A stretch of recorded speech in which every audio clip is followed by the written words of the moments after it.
Iza mo no tompony teny farany,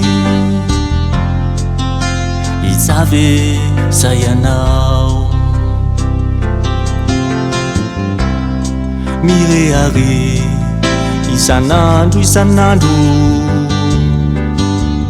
amizay rehetra tao. Iza mo no tompony teny farany, iza ve zay anao? Mirehare isan'andro isan'andro amizay rehetra tao. Mifaninana lava voninahitra laza, izany rehetra izany to mampitomany. Ny faneteteny zarara misy, ny ambohambo tafahoatra no manjaka. Ny ditra rehetra io no mba tiany, mitady loza hambolena fanahoana.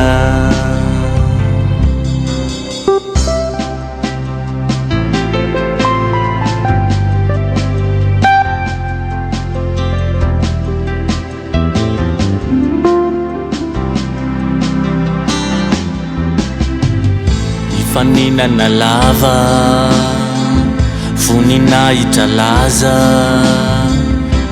izany rehetra izany to mampitomany. Faneteteny zarara misy, ny ambohambo tafahoatra no manjaka. Ny ditra rehetra io no mba tiany,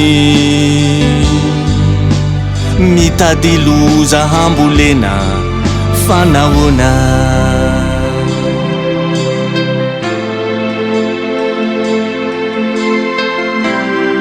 Fanahoana.